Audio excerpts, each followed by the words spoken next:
I wasn't the kind of guy who usually stayed late at the office. Sure, I had the occasional project that needed a few extra hours, but overall, I kept my work-life balance pretty strict. But lately, things had started to change, and it all began the day my boss, Jace, asked me to stay late. Jace was one of those people who commanded respect. She was in her early 40s, tall with dark hair, always pulled into a neat bond and a no-nonsense attitude that made her seem a little intimidating. When I first started working here, I saw her as just the boss, the kind of person you kept a professional distance from. She didn't have time for small talk, didn't waste energy on pleasantries, and I admired that about her. But something had shifted in the last few weeks. I wasn't sure when it started, but I began to notice how often she'd ask me to help with her projects, how frequently she'd complex my work. At first, it felt like a typical boss-employee dynamic. She recognized that I was reliable and efficient, and she trusted me with more responsibility. I didn't think anything of it until that afternoon, when everything changed. It was a Thursday, and the office had already quieted down. By 6 p.m., most people had headed home, but I was finishing up a report that had to be sent first thing the next morning. I just settled into my chair when I heard a knock at the door. It was Jace. Robert, she said, poking her head around the corner. You're still here? Yeah, just wrapping up a few things, I replied, offering a quick smile. She nodded, stepping fully into my office. Good. I need your help with something. The report for next week's meeting isn't coming together, quite like I expected. Do you have a minute to look it over? Of course, I agreed. I always did when she asked for my help. I didn't want to come off as unwilling, especially with how much she'd been trusting me lately. Thanks, she said, pulling a chair beside my desk. I'll get us some coffee. I could use the energy. I raised an eyebrow. Jace, the boss, who always had everything under control, was asking for coffee as she moved to the break room. I found myself wondering if she was really just here for a work-related discussion or if something else was going on. I shook the thought off. It was probably nothing. She returned with 2 cups and set one in front of me. You know, she said as she sat, I've been meaning to tell you, your work ethic has really impressed me. You're one of the few people here who seems to get things done without needing constant reminders. I smiled, a little surprised by the compliment. Thanks. I just try to get things done on time. Jay smiled back, but there was something in her expression I couldn't quite place. It wasn't the usual professional smile she wore when interacting with me. This one was softer, almost more genuine. We went over the report for the next half hour with me, suggesting a few edits here and there, but the conversation began to shift. Jay started talking about her personal life, how stressful things have been at work, the pressure of managing everything, and how she didn't really have much time for herself anymore. I hadn't heard her speak like this before. She was always so focused on the work, so put together, so perfect. To hear her share something so personal felt strange but refreshing. Sometimes I wonder if this job is worth it, she confessed, rubbing her temples. It's hard to keep up with everything. I miss having a life outside of this place. I had no idea what to say to that. It wasn't the kind of thing you usually heard from your boss, especially someone as put together as Jace. I was about to respond when she turned toward me, eyes meeting mine for a moment longer than usual. I guess that's why I'm glad you're here. Robert, she said quietly, you're one of the few people who makes it easier to handle everything. There was again the softness in her tone. The way she was looking at me, it felt personal, too personal. I clear my throat, feeling suddenly uneasy. I'm just doing my job. Jace? She chuckled. But there was a tinge of something else in her laugh, something that made the air feel heavier. I know. But it's more than that. You've got this calm about you. A kind of steadiness I don't usually see makes all the craziness around here a little easier to deal with. I nodded, unsure of how to respond. My mind raced. Was this just a compliment, or was she flirting? I couldn't be sure, but as she stood up to leave, she placed a hand on my shoulder. The touch was light, but it lingered for a second longer than it should have. I felt my heart skip a beat. Thanks, Robert. I appreciate it, she said. With that same soft smile as she left my office, I sat back in my chair, a strange mix of confusion and excitement swirling in my chest. This was the first time I'd ever felt a shift in our dynamic. I couldn't help but wonder what it meant. I tried to shake off the feeling, but it lingered. I had never thought of Jason any way other than my boss, but now I wasn't so sure. The line between professionalism and something more had suddenly blurred, and I didn't know how to handle it. That night, as I walked out of the office, I found myself thinking about Jace more than I'd ever done before. Something had changed, and I wasn't sure I was ready for whatever was coming next. The next few days were strange. I tried to focus on my work, but Jace's words and the way she had looked at me lingered in the back of my mind. It was hard to ignore how different things had felt after that night. The tension was subtle, but unmistakable. It was like she was treating me differently, but I couldn't tell if I was imagining it or if there was something real going on between us. By Friday, I had convinced myself it was nothing more than my mind playing tricks on me. After all, Jace had always been a professional focused on the job, not on personal relationships. That was one of the reasons I admired her so much, but I couldn't shake the feeling that something had changed. I was staying late again, finishing up a project that had piled up over the week. I didn't think it was anything out of the ordinary, but as the minutes ticked by, I couldn't help but feel a sense of unease. Jay had asked me to stay late with her again, but this time she didn't mention any work-related tasks. Instead, she simply said she needed help organizing a few things in her office. I walked into her office around 6:30, a bit surprised to see the lights dimmed. Jace was sitting at her desk, sipping coffee, and as usual, she looked perfect. Her hair neatly tucked back, her blazer sharp, but there was something different in the air, something that didn't quite match the usual professional atmosphere. "Robert, thanks for staying late again," she said, flashing me a smile. "I really appreciate it." I nodded, setting my bag down and leaning against the door frame. "Of course." "Jace, I'm happy to help." She motioned to a pile of papers on the desk. "I just need you to go through some of these files with me. It's been a hectic week and I could use some assist." I moved over to the desk and started sorting through the files.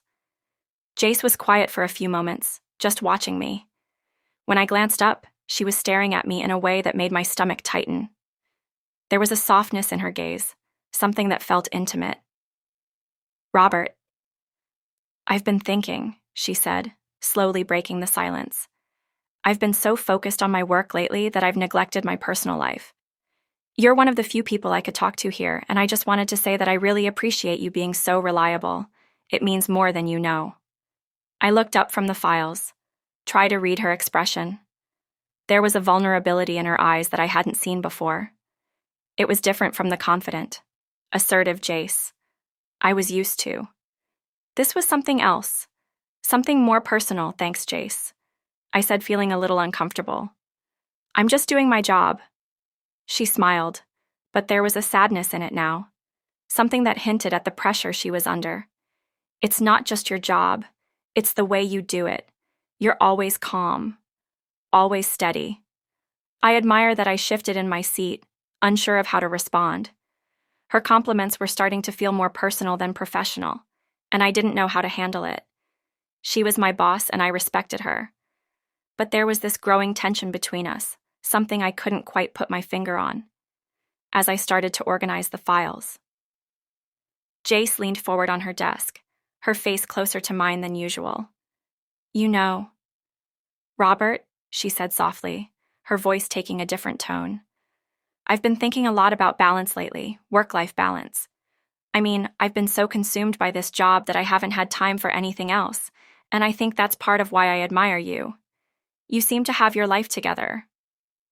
I felt a little taken aback by her words. She wasn't the type to share personal details, especially not with someone like me. There was always a professional distance between us, and I was beginning to feel like I was crossing into uncharted territory. "I don't know about having my life together," I replied awkwardly, glancing at her. "I just do what I can." She smiled again, and this time there was a softness in her expression that made my heart race. "Well, you seem to be doing it right."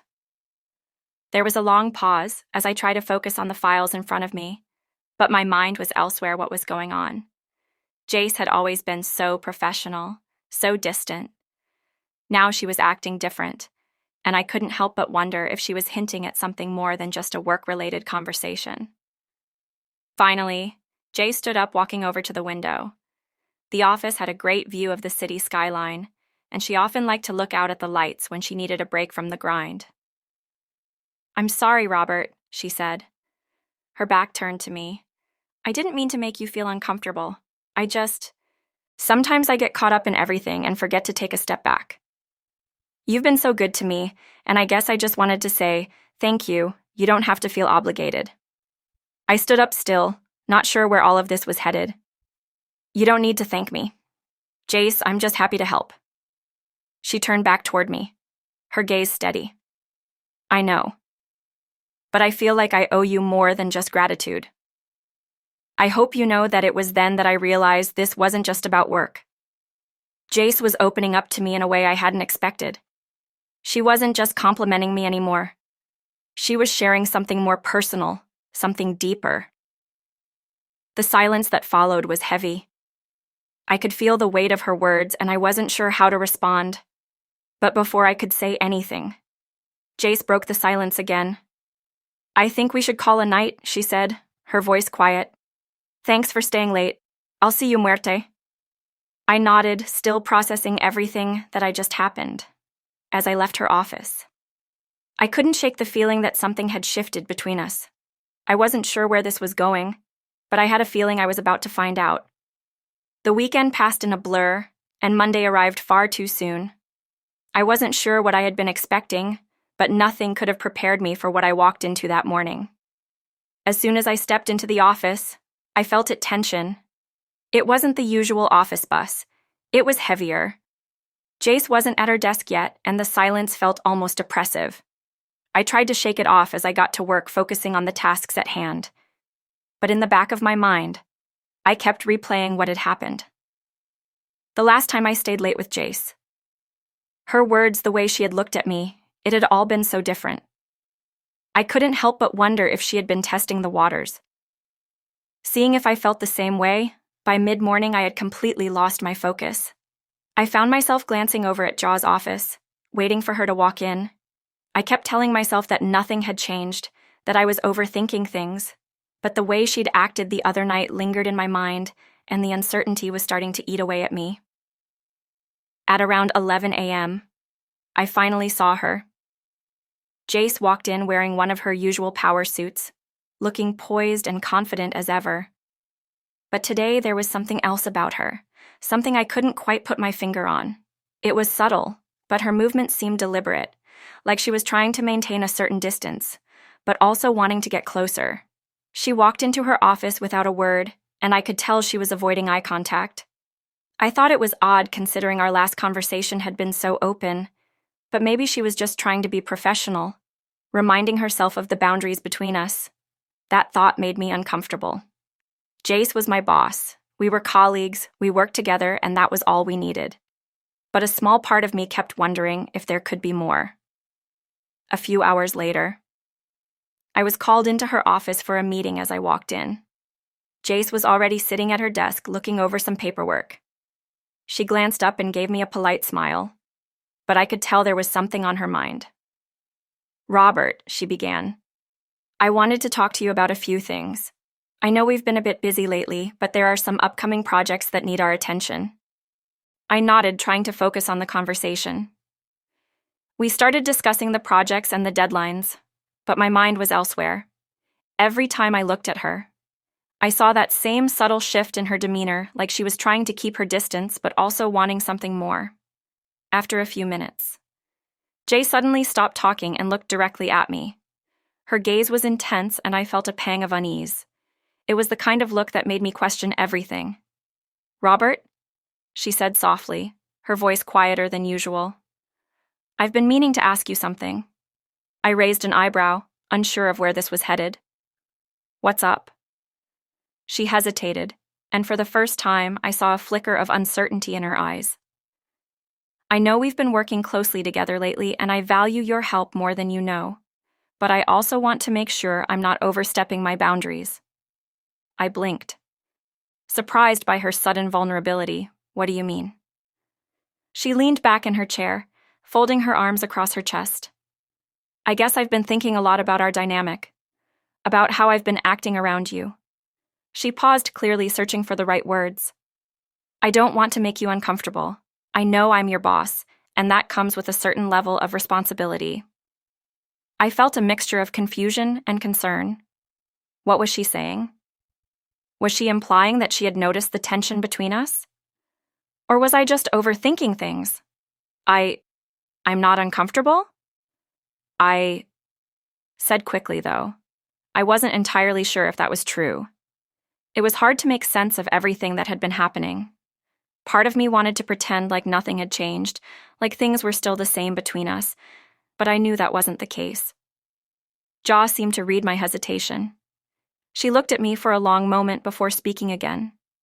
I don't want to cross any lines. Robert.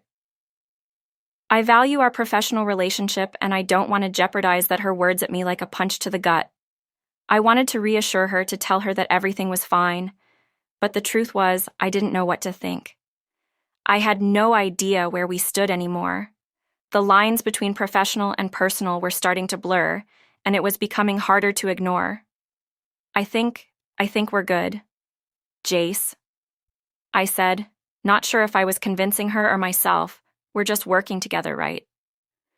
She gave a small, almost sad smile, her gaze lingering on me for a moment before she looked away. Right, she said softly. Just work. That's what we'll focus on. The meeting ended shortly after, and I left her office feeling more confused than ever. Jace had been open, but her words left me with more questions than answers. She had seemed so sure of herself the other night, but today she was second-guessing. Everything, was she pulling back because she realized it had been a mistake? Or was she just trying to maintain control of the situation? As I sat back down on my desk, I couldn't help but replay the conversation in my head. I wasn't sure what was happening between us, but one thing was clear. Things were definitely changing, and I wasn't sure I was ready for what might come next. It's funny how quickly things can change, isn't it? Can change, isn't it? 1 minute you're going about your day just doing your job, and the next minute everything is different. It's like stepping into an unfamiliar world that you didn't even know existed. That's what happened to me after that meeting with Jace. The uncertainty I felt from her words lingered long after I left her office. I tried to push it out of my mind, focusing on the tasks at hand, but it wasn't easy. I couldn't help but think about how everything had shifted between us. The way she looked at me, the way she'd hesitated to speak, was it guilt, regret? Or was it just the reality of being in a position of power and wanting to keep things professional?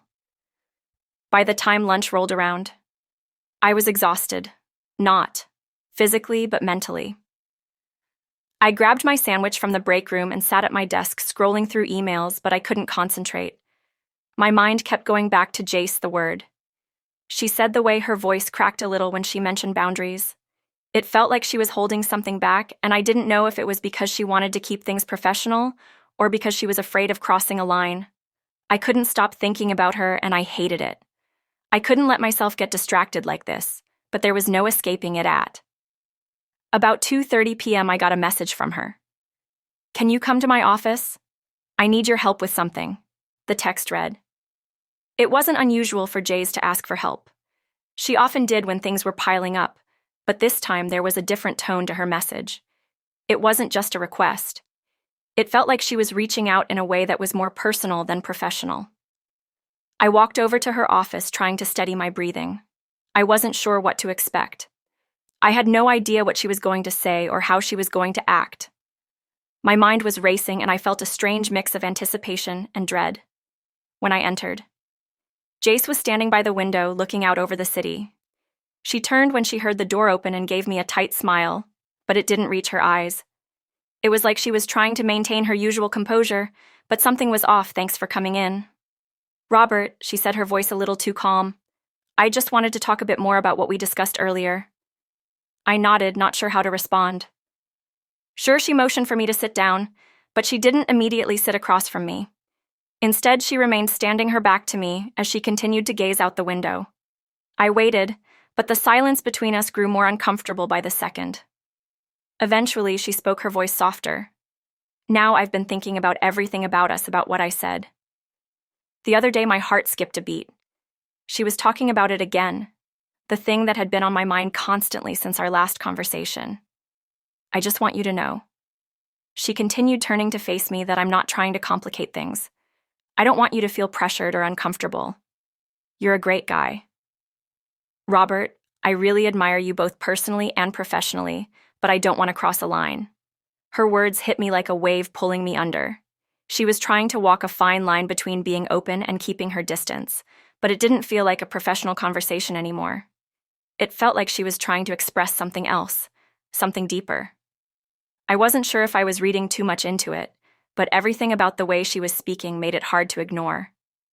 Lie. Understand, I said, though I didn't really understand at all. My mind was too clouded with the weight of her words, the uncertainty in her eyes. Jays walked over to her desk and sat down, her posture still tense. She was clearly trying to maintain control of the situation, but the way her hands gripped the edge of the desk betrayed her anxiety. I just wanted to be clear.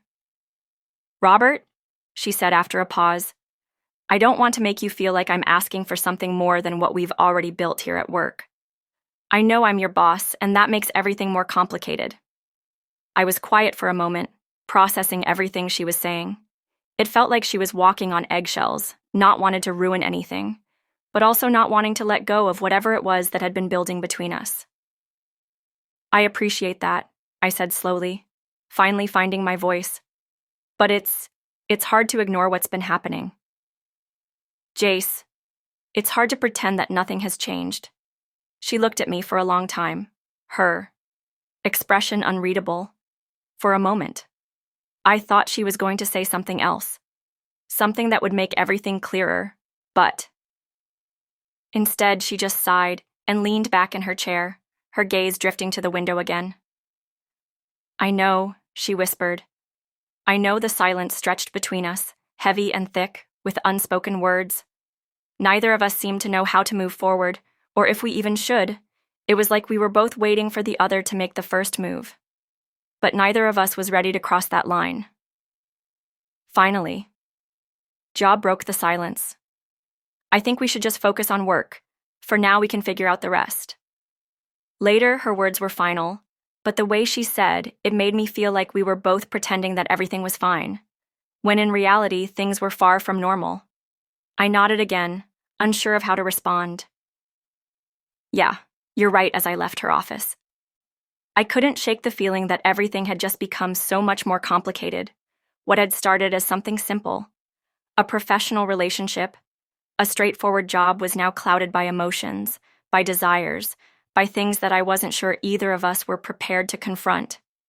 And as I sat back at my desk, trying to focus on the work in front of me, I realized something. I didn't know how much longer I could keep pretending that nothing had changed, because in the end, something was bound to give.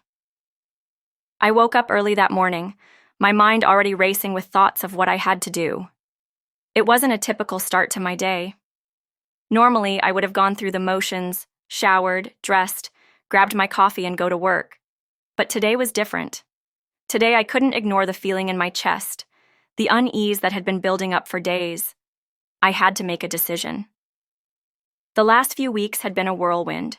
It started with the subtle, quiet moments that Jace and I shared, those brief exchanges that hinted at something more than. Came the conversation, the one where she admitted her feelings for me. I had tried to ignore it, to convince myself that it wasn't something I needed to deal with. But it was real, and it wasn't going away. It was obvious now, no matter how much I tried to bury it. There was no denying that things had changed between us. The professional boundaries were gone, and if I were honest with myself, the tension was unbearable. I knew what I had to do. I got dressed, grabbed my bag, and drove to the office. Each mile feeling heavier than the last, my stomach churned. I couldn't shake the feeling that today would be the day everything came to a head. When I arrived at the office, the building felt different. The usual hum of the place seemed louder, more oppressive. I walked through the lobby, up the elevator, and down the hall toward my desk. My steps slow, deliberate. My thoughts kept returning to Jace. What was she going to say today? Would she bring it up again? How much longer could I pretend that things were normal? I sat down on my desk trying to focus on the work in front of me, but I couldn't concentrate. My thoughts kept drifting back to her face, her voice, the way she looked at me the last time we spoke. And then, like clockwork, I got the message. Can you come to my office? It was from Jace. I didn't even hesitate. I got up and made my way to her office, feeling that same knots in my stomach. When I arrived, she was already sitting behind her desk looking at her computer screen. But when she saw me, she smiled, though it didn't reach her eyes.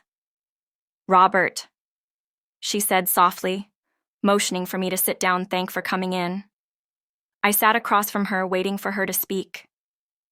I wasn't sure if I was ready for whatever was coming, but I knew that I couldn't keep going like this. "Listen." She began, her voice quieter than usual. "I've been thinking a lot about our conversation the other day about us, and I want you to know that I understand if this is too much for you. I don't want to put you in an uncomfortable position." I nodded, trying to keep my composure. "I appreciate that, Jace, but the truth is, I've been thinking about it too." She looked at me, her eyes searching mine, waiting for me to continue. "I think we both know that things have changed between us." I said the words coming out before I could stop them, and I'm not sure if I can keep pretending that nothing is different, but the truth is, I'm not ready for this. I'm not ready to cross that line. Her expression softened, but there was a sadness in her eyes. "Robert," she said, her voice trembling slightly.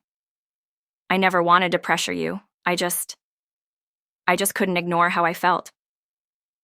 "I know," I said quietly, "and I don't want to make this harder than it already is. But I think it's better if we stop this before it goes any further."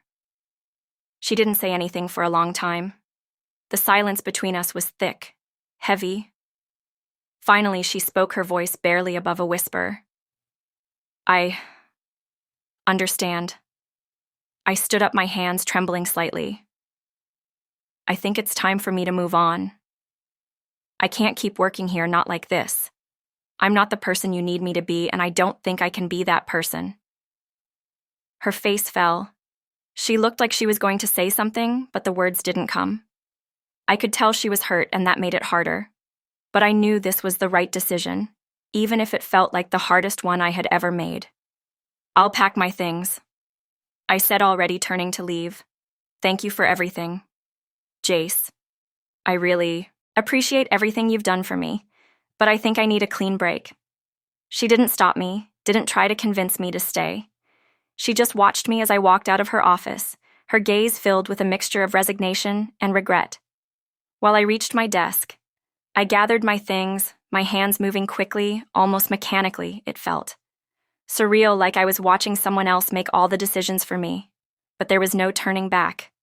I couldn't stay here any longer.